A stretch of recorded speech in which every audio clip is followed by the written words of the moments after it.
والذین اذا ذکروا بآیات ربہم لم یخروا علیہا صما وعمیانا، اور وہ لوگ کہ جب انہیں ان کے رب کے آیات کے ذریعے سے تذکیر کرائی جاتی ہے، یاد دہانی کرائی جاتی ہے، یہ بھی وہی فلسفہ ایمان کی بات ہے، تذکیر، یاد دہانی۔ یہ قرآن کی آیات، یہ بھی آیات ہے، اور یہ سورج اور چاند اور یہ رات اور دن، یہ بھی آیات ہیں، آیات آفاقیہ، آیات انفسیہ، آیات قرآنیہ، یہ تین آیات ہیں۔ لیکن جب اللہ کی آیات، اللہ کے کلام کے ذریعے سے انہیں تذکیر کی جائے، لم یخروا علیہا صما وعمیانا، تو نہیں گر پڑتے وہ اس پر بہرے اور اندھے ہو کر۔ یہ اصل میں آیت جو ہے اس کے دو رخ ہیں، جیسے تلوار ہوتی ہے دو رخی، ایک تلوار وہ ہے کہ جس میں ایک طرف دھار ہے، ایک دو دھاری تلوار ہوتی ہے، ادھر بھی دھار ادھر بھی دھار۔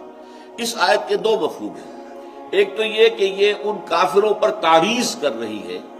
جو قرآن مجید جب حضور سناتے تھے تو غور نہیں کرتے تھے، اس کو سمجھنے کی کوشش نہیں کرتے تھے، بلکہ اندھے بہرے ہو کر اس کی مخالفت پر ڈٹ جاتے تھے، کہ فکری چست کچھ کرتے تھے، کیا ہے جی ہم بھی کہہ سکتے ہیں یہ بات، ہم چاہیں تو ایسا کلام ہم بھی پیش کر سکتے ہیں۔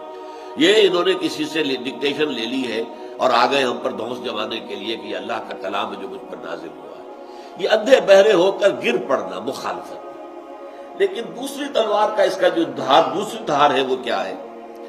اللہ تعالیٰ چاہتا ہے کہ اہل ایمان بھی آیات قرآنیہ پر تدبر کریں۔ افلا یتدبرون القرآن، یہ نہیں ہے کہ قرآن مجید کو سرسری سی کتاب سمجھ کو پڑھ لیا جائے، وہ بھی مفید ہے بشرطے کہ سمجھ کر پڑھ رہے ہیں۔ بے سمجھے پڑھنے میں بھی ثواب تو ہو جائے گا کہ آپ نے وقت لگایا ہے، آپ نے اس کے اندر جو ہے اپنی اسی وقت میں آپ کچھ اور کام بھی کر سکتے تھے دنیا بھی، لیکن آپ نے بیٹھ کر تلاوت کی ہے تو آپ کا جو وقت لگا ہے اس کی اللہ تعالیٰ قیمت آپ کو دے گا، ثواب ملے گا۔ لیکن وہ اصل مقصد نہیں ہے قرآن کا، اصل مقصد تو پورا ہوگا آپ اسے سمجھیں، اور سمجھنے کے بھی لیول ہیں۔ جو میرا جو کتاب ہے مسلمانوں پر قرآن مجید کے حقوق، اس میں میں نے کہ اس کو سمجھنا جیسے کہ سمجھنے کا حق ہے، اس کے دو مراتب قائم کیے، ایک تذکر بالقرآن، ایک تدبر قرآن۔ قرآن کے ذریعے سے یاد دہانی حاصل کر لینا، حقائق ایمانی جو ہماری روح کے اندر پیوست ہیں ان کے اوپر ظہول کا پردہ پڑ گیا ہے، بھول کا، نسیان کا پردہ پڑ گیا ہے، اس پر توجہ نہیں ہے، ہم دنیا کے اندر گم ہو کر رہ گئے۔ تو یہ آیات جو ہے، آیات آفاقی، آیات انفسی، آیات قرآنی خاص طور پر، یہ در حقیقت اس ظہول کے پردوں کو ہٹا کر اور ہمارے اندر سے وہ ایمان کی شمع کو برآمد کرتے ہیں۔ لیکن جب انہیں یہ دی جاتی ہے تو وہ تدبر کرتے ہیں، غور و فکر کرتے ہیں۔ یہ تدبر قرآن جو ہے، وَتَدَبَّرُوا فِيهِ لَعَلَّكُمْ تُفْلِحُونَ، ایک حدیث بڑی پیاری ہے، یا اہل القرآن، اے قرآن والو، لا تتوسط القرآن، قرآن کو صرف اپنا تکیہ نہ بنا لینا۔ اب تکیے کے اندر دو مفہوم آ گئے، تکیہ جو ہے پیٹھ کے پیچھے ہوتا ہے، آدمی بیٹھتا ہے تکیہ لگا ہوا ہے، یا تکیہ وہ ہے کہ جس پر جو ہے انسان کوئی اپنے ذہن کے اندر ذہنی طور پر رکھتا ہے کہ اس سے ہمیں کچھ حاصل ہو جائے گا، میں قرآن والا ہوں، میں ہم حامل قرآن ہیں۔ ان دونوں چیزوں کا فائدہ نہیں۔ لا تتوسط القرآن، قرآن کو تکیے کی طرح پیچھے نہ پھینک دینا اور صرف اسے ایک زوم کی بنیاد نہ بنا لینا، بلکہ کیا کرنا، وَاتْلُوهُ حَقَّ تِلَاوَتِهِ فِي آنَاءِ اللَّيْلِ وَالنَّهَارِ، دیکھنا اس کی تلاوت کرو